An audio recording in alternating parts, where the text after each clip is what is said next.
ದೇವರಾದ ಯೇಸುಕ್ರಿಸ್ತನ ನಾಮದಲ್ಲಿ ನಿಮ್ಮೆಲ್ಲರನ್ನು ಮತ್ತೊಮ್ಮೆ ಸಂಚಿಕೆಯಲ್ಲಿ ಸಂಧಿಸುವುದು ಬಹಳ ಸಂತೋಷ. ಇವತ್ತು ಬಹಳ ಮುಖ್ಯವಾಗಿ ನಾವು ಕೆಲವು ವಿಷಯಗಳನ್ನು ನೋಡಲಿದ್ದೇವೆ. ಬನ್ನಿ ಸಂಚಿಕೆಗೆ ಹೋಗೋಣ. ಮೊದಲನೆಯದಾಗಿ ಈ ಇಸ್ರಾಯೇಲ್ ಇರಾನ್ ವಾರ್. ಈ ವಾರ್ ನಾವು ಎದುರು ನೋಡಿದ ಹಾಗೆ ಮುಂದಿನ ಹಂತಕ್ಕೆ ಹೋಗಿದೆ. ಹೇಗೆ ಅಂದರೆ ಇದರಿಂದ US ಅವರು ಹೊರಗೆ ಬರುವುದಾಗಿ ಅನೌನ್ಸ್ ಮಾಡಿದ್ದಾರೆ. ಅಂದರೆ ಈ ವಾರ್ ನಿಲ್ಲಿಸುವುದಕ್ಕೆ ಸೈನ್ ಮಾಡುತ್ತೇವೆ ಎಂಬುದಾಗಿ ಒಂದು ಕಡೆ ಹೇಳುತ್ತಾರೆ, ಇನ್ನೊಂದು ಕಡೆ ಅಮೆರಿಕದ ಅಧ್ಯಕ್ಷರು ಹೇಳುತ್ತಾರೆ ಆ ಮಾತುಕತೆನೇ ಬೇಡ, ಇರಾನ್ಗೆ ನಾವು ಏನಾದರೂ ಮಾಡುತ್ತೇವೆ ಅಂತ ಹೇಳುತ್ತಿದ್ದಾರೆ. ಎರಡು ನ್ಯೂಸ್ ಕೂಡ ಬರುತ್ತಿದೆ.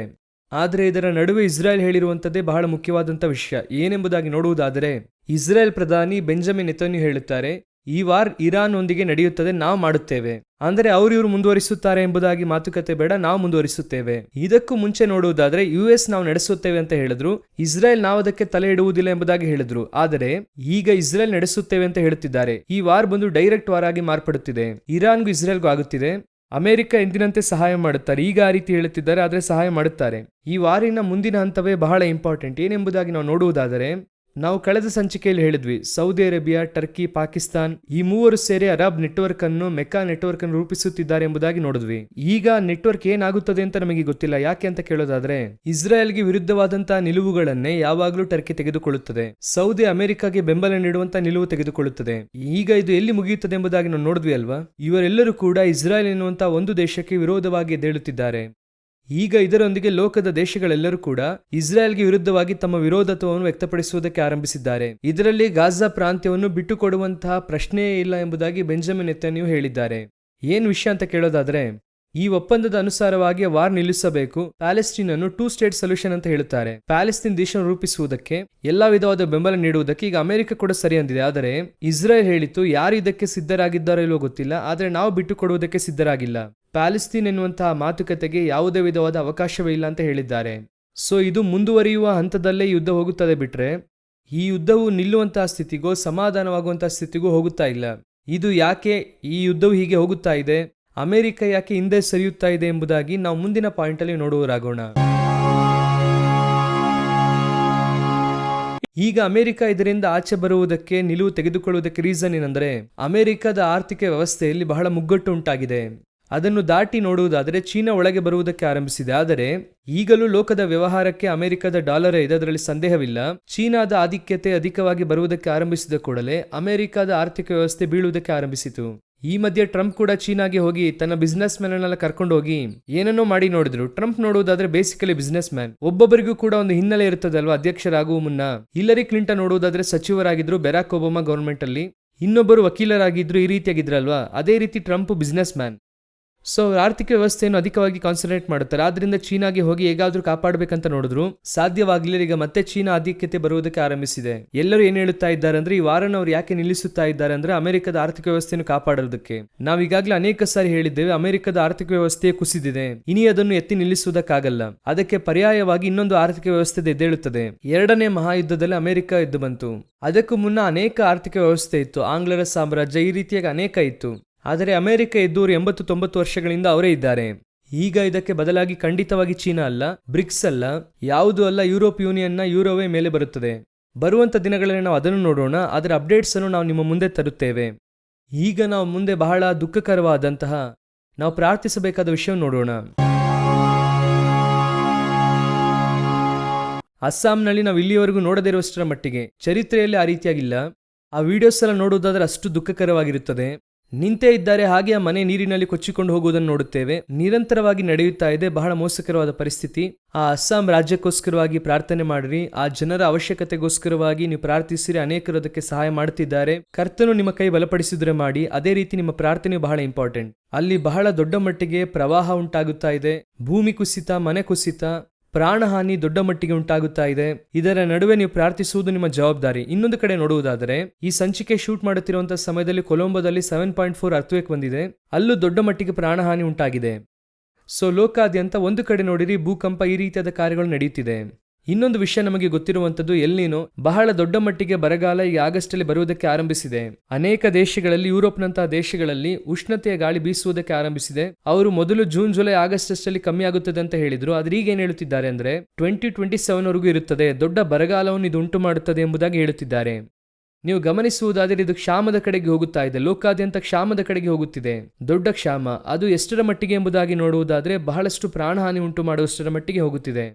ಲೋಕಾದ್ಯಂತ ನೋಡುವುದಾದರೆ ಡಿಸಾಸ್ಟರ್, ಒಂದೊಂದು ಸ್ಥಳದಲ್ಲಿ ಒಂದೊಂದು ರೀತಿಯಾಗಿ. ಕಾಡ್ಗಿಚ್ಚು ನೋಡುವುದಾದರೆ ಫ್ರಾನ್ಸ್ ದೇಶದಲ್ಲಿ ಭಯಂಕರವಾಗಿ ಹರಡಿದೆ. ಈ ಕಡೆ ನೋಡುವುದಾದರೆ ಪ್ರವಾಹಗಳು, ಭೂಕಂಪಗಳು, ಅದರಲ್ಲಿ ದೊಡ್ಡ ಮಟ್ಟಿಗೆ ಪ್ರಾಣಹಾನಿ ಉಂಟಾಗುತ್ತಿದೆ. ಸೊ ಇದಕ್ಕೆ ಪ್ರಾರ್ಥಿಸುವುದು ಬಹಳ ಅವಶ್ಯವಾಗಿದೆ. ನಾವೇನು ಮಾಡುವುದಕ್ಕೆ ಸಾಧ್ಯವಿಲ್ಲ, ಪ್ರಾರ್ಥನೆ ಮಾಡಬಹುದು. ಕರ್ತನು ದಯೆ ತೋರಬೇಕು. ಆದರೆ ಇದು ಮನುಷ್ಯನು ಮಾಡಿದ್ದರ ಪರಿಣಾಮ. ದೇವರು ಬೈಬಲ್ನಲ್ಲಿ ಹೇಳಿರುವಂತಹ ವಿಷಯಕ್ಕೆ ಅಗೇನ್ಸ್ಟ್ ಆಗಿ ಮನುಷ್ಯ ಮಾಡುವಂಥದ್ದು. ಏನ್ರಿ ಆ ರೀತಿ ಏನ್ ಮಾಡಿದ್ದಾರೆ? Very simple. ದೇವರು ಯಾವ ರೀತಿಯಾಗಿ ಭೂಮಿಯಲ್ಲಿ ಜೀವಿಸಬೇಕೆಂಬುದಾಗಿ ಹೇಳಿದ್ದಾರೆ. ಇವನು ಅಧಿಕವಾಗಿ ಭೂಮಿಯನ್ನು ತೋಡಿ 100 ಅಡಿ 200 ಅಡಿ ಆಳಕ್ಕೆ ಹೋಗುವಾಗ ಭೂಮಿಯ ಮೇಲ್ಭಾಗ ವೆಯ್ಟ್ ಆಗುತ್ತದೆ, ಒಳಗಿನ ಭಾಗ ವೆಯ್ಟ್ಲೆಸ್ ಆಗಿದೆ. ಮೇಲೆ ಕೆಳಗೆ ಸುತ್ತುವಾಗ ಭೂಕಂಪ ಉಂಟಾಗುತ್ತದೆ. ಸಿಂಪಲ್ ಆಗಿ ನಾನು ನಿಮ್ಗೆ ಹೇಳುತ್ತಿದ್ದೇನೆ. ಈ ರೀತಿಯಾಗಿ ನ್ಯೂಕ್ಲಿಯರ್ ಅನ್ನು ಸ್ಫೋಟಿಸುವಂಥದ್ದು, ಕಸವನ್ನು ತೆಗೆದು ನೀರಿನಲ್ಲಿ ಹಾಕುವುದು, ಈ ವಿಷಯಗಳನ್ನೆಲ್ಲ ಮಾಡುವಾಗಲೇ ಭೂಮಿಯು ತನ್ನ ರಿಯಾಕ್ಷನ್, ಪ್ರಕೃತಿ ತನ್ನ ಕಾರ್ಯಗಳನ್ನು ಪ್ರಕಟಿಸುತ್ತದೆ. ಸೊ ಕರ್ತನು ಹೇಳಿದ ಪ್ರಕಾರ ಜೀವಿಸುವವರಿಗೆ ಇದ್ಯಾವುದೂ ಸಮಸ್ಯೆ ಅಲ್ಲ. ಕಡೆಯದಾಗಿ ಬಹಳ ಮುಖ್ಯವಾಗಿ ಅಂದ್ರೆ ಸತ್ಯವೇದದಲ್ಲಿ ಹೇಳಲ್ಪಟ್ಟಂತ ಪ್ರವಾದನೆ ಹಾಗೆಯೇ ನೆರವೇರಿದೆ. ಅದನ್ನು ನೋಡಿ ನಾವು ಮುಗಿಸೋಣ. ಏನಂತ ನೋಡುವುದಾದರೆ, ಸಿಂಗಾಪುರಿಂದ ಒಬ್ಬ ಸ್ನೇಹಿತರು ನನಗೆ ಒಂದು ನ್ಯೂಸ್ ಅನ್ನು ಕಳಿಸಿದ್ರು.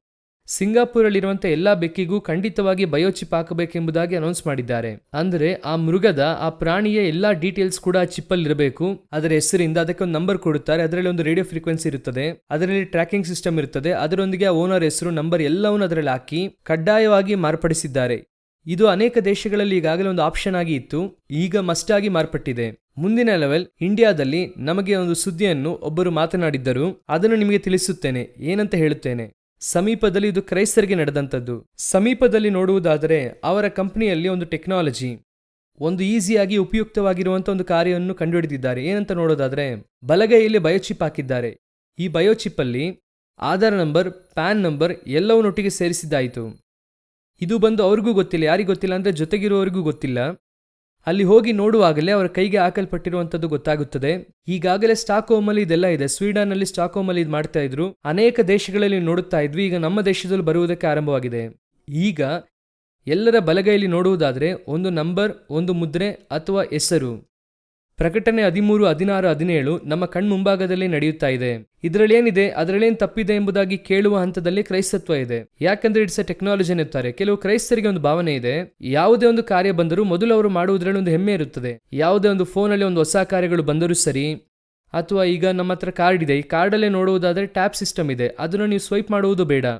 ಅದನ್ನು ಟ್ಯಾಪ್ ಮಾಡಿದ ಕೂಡಲೇ ನೀವು ಪೇ ಮಾಡಬಹುದು. ಇದನ್ನು ಎಲ್ಲಿ ನಾನು ನೋಡಿದೆ ಅಂದ್ರೆ, ಬಂದ ಕೂಡಲೇ ಒಡನೆ ಕ್ರೈಸ್ತರು ಇದನ್ನು ಮೊದಲು ಮಾಡುವುದನ್ನು ನೋಡಿದ್ದೇನೆ. ಯಾಕಂದ್ರೆ ಅವರಿಗೆ ಅಡ್ವಾನ್ಸ್ ಟೆಕ್ನಾಲಜಿಯಲ್ಲಿ ನಾವು ಹೋಗಬೇಕೆನ್ನುವಂತ ಒಂದು ಭಾವನೆ ಇದೆ. ಅದೇ ಅವರಿಗೆ ಇಷ್ಟವಾಗಿದೆ ಅಂತ ಅಂದುಕೊಳ್ಳುತ್ತೇನೆ. ಯಾಕಂದ್ರೆ ಈಗ ವಾಕ್ಯದಲ್ಲಿ ಬಹಳ ಸ್ಪಷ್ಟವಾಗಿ ಬರೆಯಲ್ಪಟ್ಟಿದೆ, ಬಲಗೈಯಲ್ಲಿ ಹೆಸರು ಮುದ್ರೆಯನ್ನು ಹಾಕುತ್ತಾರೆ ಅಂತ. ಆದ್ರೆ ಈಗ ಬಂದಿದೆ, ಅದನ್ನು ಖರೀದಿಸುತ್ತಾ ಇದ್ದಾರೆ, ಅದನ್ನು ಸ್ವೀಕರಿಸುವುದಕ್ಕೆ ಆರಂಭಿಸಿದ್ದಾರೆ. ಇದರಲ್ಲಿ ಏನ್ ತಪ್ಪಿದೆ ಅಂತ ಕೇಳಲು ಆರಂಭಿಸಿದ್ದಾರೆ. ಬಹಳ ದೂರದಲ್ಲಿ ಇಲ್ಲ, ದೇವರು ಹೇಳಿದಂತ ಬಹಿರಂಗ ಗುರುತುಗಳೆಲ್ಲ ಒಂದು ಕಡೆ ನಡೆಯುತ್ತಾ ಇದೆ. ಅದೇ ಸಮಯದಲ್ಲಿ ಬಲಗೈಗೂ ಹಾಗೂ ನೆತ್ತಿಗೂ ಹಾಕುವಂತ ನಂಬರ್ ನಮ್ಮ ಕಣ್ಮುಂದೆ ಬರಲು ಆರಂಭಿಸಿದೆ. ಈಗ ಸಮೀಪದಲ್ಲಿ ಒಂದು ನ್ಯೂಸ್ ಒಂದು ಬಂತು. ಅದರಲ್ಲಿ ಏನಂತ ಕೇಳುವುದಾದರೆ, ನಮ್ಮ ದೇಹವನ್ನು ಟ್ರ್ಯಾಕ್ ಮಾಡುವಂತ ಒಂದು ಟ್ರ್ಯಾಕಿಂಗ್ ಆಪ್ ಅನ್ನು ಮಾಡಿದ್ದಾರೆ. ನಮ್ಮ ದೇಹದೊಳಗೆ ಇದ್ದುದು ಟ್ರ್ಯಾಕ್ ಮಾಡುತ್ತದೆ. ಒಂದು ವಾಚ್ ಹಾಕೊಬಹುದು ಅಥವಾ ಒಂದು ರಿಂಗ್ ತರ ಹಾಕೊಬಹುದು.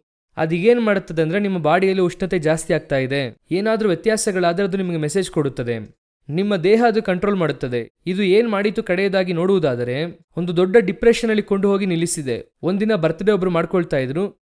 ದಿಢೀರ್ ಎಂಬುದಾಗಿ ಆಪ್ ಇಂದ ಒಂದು ಮೆಸೇಜ್ ಬರುತ್ತದೆ, ನಿಮ್ಮ ದೇಹ ಬಹಳ ಮೋಸಕರವಾದ ಕಂಡೀಷನ್ ಅಲ್ಲಿ ಇದೆ, ಆದ್ರೆ ಅವ್ರು ಚೆನ್ನಾಗೇ ಇದ್ದಾರೆ. ಈಗ ಇವ್ರಿಗೆ ಏನಂತ ಹೇಳಿದ್ರೆ, ಕೆಲವರು ನೋಡೋದಾದ್ರೆ ಫೋನ್ ಅನ್ನ ನೋಡ್ತಾನೆ ಇರ್ತಾರೆ. ಈ ಆಪ್ ಇಂದ ಬರುವಂತ ಮೆಸೇಜ್ ಅನ್ನು ನೋಡಿ ನನಗೇನು ಆಗಿದೆ ಅಂತ ಹೇಳಿ ಅವರು ಡಿಪ್ರೆಷನ್ಗೆ, ಸ್ಟ್ರೆಸ್ಗೆ ಹೋಗಿ ಸೀರಿಯಸ್ ಕಂಡೀಷನ್ಗೆ ಹೋದ್ರು. ಯಾಕೆ ಹೇಳುತ್ತಾ ಇದ್ದೇನೆ, ಈಗ ನಾವು ನಮ್ಮ ದೇಹವನ್ನು ಆಪ್ ನಿರ್ಣಯಿಸುವಂತ ಸ್ಥಳಕ್ಕೆ ಬಂದಿದ್ದೇವೆ. ಇದನ್ನು ಅನೇಕ ಸ್ಥಳದಲ್ಲಿ ಬೇಡ ಅಂತ ಜನರು ತಿರಸ್ಕರಿಸುತ್ತಾ ಇದ್ದಾರೆ. ಒಂದು ಕಡೆ ಏನು ಕಾರಣ ಅಂತ ನೀವು ನೋಡುವುದಾದರೆ, ಆ ಆಪ್ ಅನ್ನು ನಂಬಿ ಅವರ ಲೈಫ್ ಲೀಡ್ ಮಾಡುವುದರಿಂದ ಅನೇಕ ಡಿಪ್ರೆಷನ್, ಸ್ಟ್ರೆಸ್ಗೆ ಹೋಗುತ್ತಿದ್ದಾರೆ. ಯಾವಾಗಲೂ ಒಂದು ಕಂಡುಹಿಡಿಯುವಿಕೆ. ಯಾಕೆ ಕಂಡುಹಿಡಿಯುತ್ತಾರೆ ಅಂದ್ರೆ, ನಮ್ಮನ್ನು ರಿಲ್ಯಾಕ್ಸ್ ಮಾಡುವುದಕ್ಕಾಗಿ ಕಂಡುಹಿಡಿಯುತ್ತಾರೆ. ಆದರೆ ಈಗ ಕಂಡುಹಿಡಿಯಲ್ಪಡುತ್ತಿರುವಂತಹ ಅನೇಕ ಕಾರ್ಯಗಳು ನಮ್ಮನ್ನು ಡಿಪ್ರೆಷನ್, ಸ್ಟ್ರೆಸ್ ಅಲ್ಲಿ ನಡೆಸ್ತಾ ಇದೆ. ಅದರ ಕಡೆಯ ಹಂತವೇ ಬಲಗೈಯಲ್ಲಿ ಬಯೋಚಿಪ್ ಹಾಕುವಂಥದ್ದು. ಈಗ ಆರಂಭಿಸಿದ್ದಾರೆ. ಕರ್ತನು ಹೇಳಿದಂತ ಪ್ರವಾದನೆ ಎಲ್ಲ ಸ್ಪಷ್ಟವಾಗಿ ನೆರವೇರುವುದಕ್ಕೆ ಆರಂಭವಾಗಿದೆ. ನಮಗೆ ಇನ್ನು ಖಂಡಿತವಾಗಿ ಸಮಯ ಇಲ್ಲ. ಕ್ರಿಸ್ತನ್ ಅತಿ ಶೀಘ್ರವಾಗಿ ಬರಲಿದ್ದಾರೆ. ಕಡೆಯದಾಗಿ ಅಸ್ಸಾಂಗೋಸ್ಕರ ಪ್ರಾರ್ಥಿಸುವುದನ್ನು ಮರೆಯಬೇಡಿ. ಕರ್ತನ ಚಿತ್ತವಿದ್ದರೆ, ದೇವರ ಬರೋಣ ತಡವಾದರೆ ಮತ್ತೆ ನಿಮ್ಮನ್ನು ಸಂಧಿಸುತ್ತೇವೆ. God bless you.